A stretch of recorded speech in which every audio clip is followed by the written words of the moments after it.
بسم اللہ الرحمن الرحیم۔ السلام علیکم۔ ایک رات کو جب بادشاہ اور بیربل بیس بدل کر شہر کا گشت کر رہے تھے، دونوں کا گزر ایک حجام کی جھونپڑی کے پاس سے ہوا۔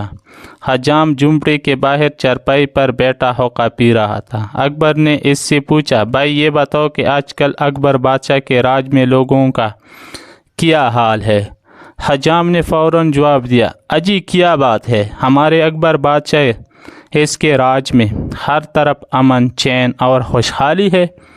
لوگ عیش کر رہے ہیں، ہر دن عید ہے، ہر رات دیوالی ہے۔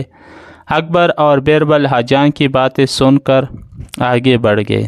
اکبر نے بیربل سے بحریہ لہجے میں کہا، بیربل دیکھا تم نے ہماری سلطنت میں رعایا کتنی ہوش ہے؟ بیربل نے عرض کیا، بے شک جہاں پناہ آپ کا اقبال بلند ہے۔ چند روز بعد پھر ایک رات دونوں کا گزر اسی مقام سے ہوا۔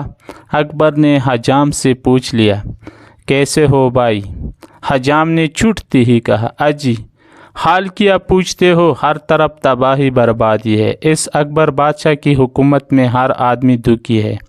ستیاناش ہو اس منحوس بادشاہ کا۔ اکبر حیران رہ گیا کہ یہی آدمی کچھ دن پہلے بادشاہ کی اتنی تعریف کر رہا تھا، اور اب ایسا کیا ہو گیا ہے؟ جہاں تک اس کی معلومات کا سوال تھا، عوام کی بدحالی اور پریشانی کی اطلاع اسے نہیں تھی۔ اکبر نے حجام سے پوچھنا چاہا، لوگوں کی تباہی اور بربادی کی وجہ کیا ہوئی؟ حجام کوئی وجہ بتائے بغیر حکومت کو برا بھلا کہتا رہا۔ اکبر اس کی بات سے پریشان ہو گیا۔ الگ جا کر بادشاہ نے بیربل سے پوچھا، آخر اس شخص نے یہ سب کیوں کہا؟ بیربل نے جیب سے ایک تیلی نکالی اور بادشاہ سے کہا، اس میں 10 اشرفیاں ہیں۔ دراصل میں نے 2 دن پہلے اس کی جھونپڑی سے چوری کروا لی تھی۔ جب تک اس کی جھونپڑی میں مال تھا، اسے بادشاہ حکومت سب کچھ اچھا لگ رہا تھا، اور اپنی طرح وہ سب کو خوش اور سکھی سمجھ رہا تھا۔ اب وہ اپنی دولت لوٹ جانے سے غمگین ہے۔